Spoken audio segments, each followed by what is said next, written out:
Bore da, gynhadledd.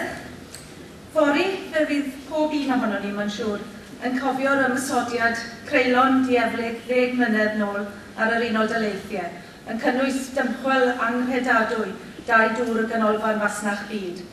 Lladd di-angen o bobl cyffredin yn mynd o gwmpas I bywydau bob dydd. A chychwyn ar 10 o ladd ar y fela di-angen a miloedd mwy yn colli y bywydau.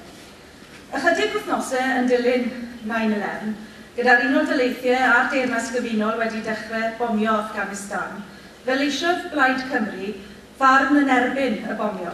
Y blaid etholedig gyntaf yng ngwledydd Prydain I wneud hynny, pan oedd llif y farn wleidyddol yn mynd I un cyfeiriad yn unig, fe ddangosodd Blaid Cymru, a Elfyn Llwyd a Ieuan Wyn Jones yn enwedig, yr annibyniaeth barn I gwestiynu'r ymateb milwrol byrbwyll.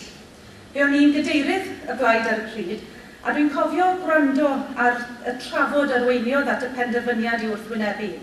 Y lled nerfusrwydd oedd yn bresennol wrth benderfynu I leisio barn oedd môr wahanol i'r llif unfrydol o blaid y bomio a ddilynodd 9/11.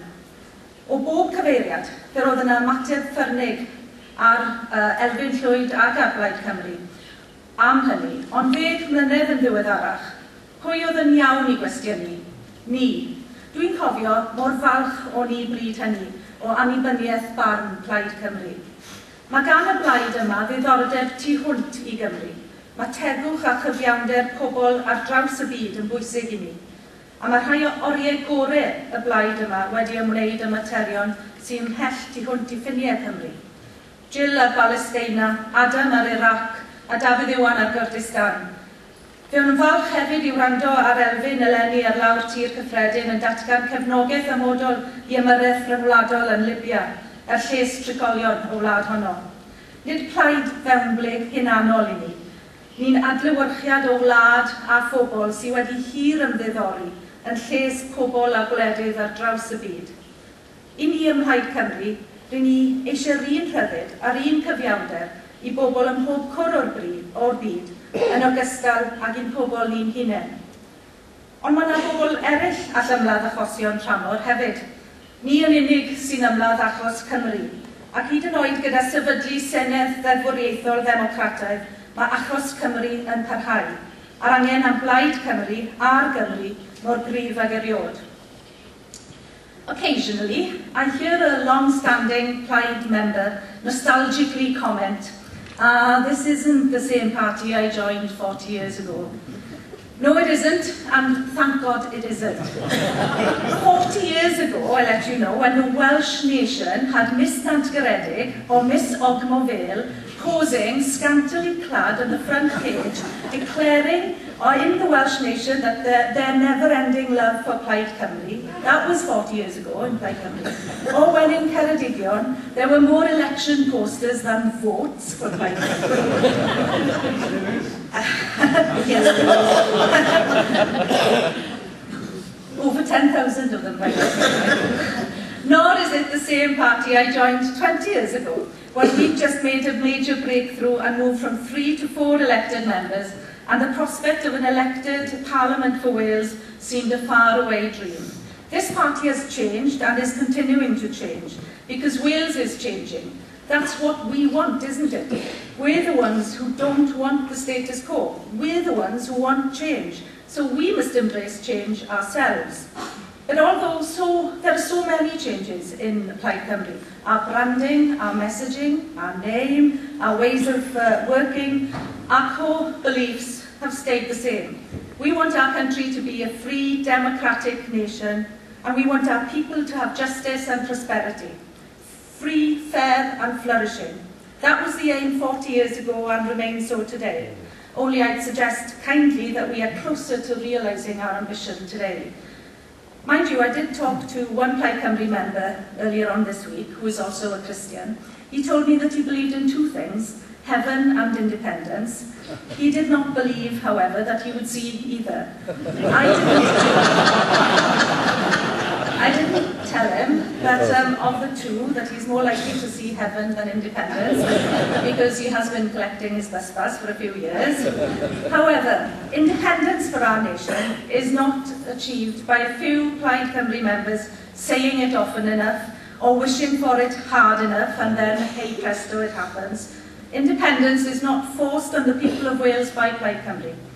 Neither is it denied to the people of Wales by British Unionist parties. It is the people of Wales who will decide on the country's constitutional future. Sometimes they may opt for the status quo, but sometimes they will decide that they are not well served by that status quo and opt for change. Other countries are doing so. Wales has played some impressive football against two other countries this week, Montenegro and England. Montenegro voted narrowly in a referendum only in 2006 in favour of an independent state. It has a national parliament, is a member of the UN, and a candidate country for EU membership. England has no national parliament, nor is it a member of the EU or the UN. In fact, it could be said that Wales, with our own national parliament, is more of a country than England.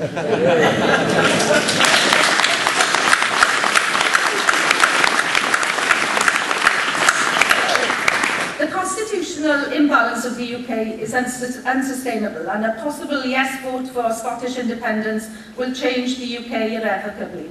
There now needs to be a constitutional and fiscal debate within the four countries of the UK, and more especially between the four countries of the UK. We need to consider options on how the four countries can work together and work separately in the 21st century. There should always be a close working relationship between the four countries, whatever the constitutional settlement. The free movement of people and trade, probably a common currency, and according to Alex Salmond, also a common monarchy. It's not one glorious step to independence, otherwise it would be a hell of a big step. We can't just jump to the final chapter because the people of Wales are still reading the book. To aim for our country's independence, and this is the last time I use the word in this speech because by now I'm sure that someone has started a word count of how many times I mentioned it, but to aim for independence is simple and straightforward, but it is not easy. We need to build our nation, brick by brick. We need to continue to build our national institutions and work to ensure that more powers are transferred from Westminster to Wales. Control over our police, broadcasting and our natural resources. Greater fiscal autonomy so that powers and responsibility go hand in hand. We're not, however, obsessed with powers for power's sake. Yes, we believe that there is a historical and national legitimacy to Wales, but we also believe that Wales would be better served by decisions affecting the people of Wales being taken by people in Wales. Decisions closer to the people, more accountable to the people, and more reflective of the people. There is no doubt, and while I consider if there is any doubt or not,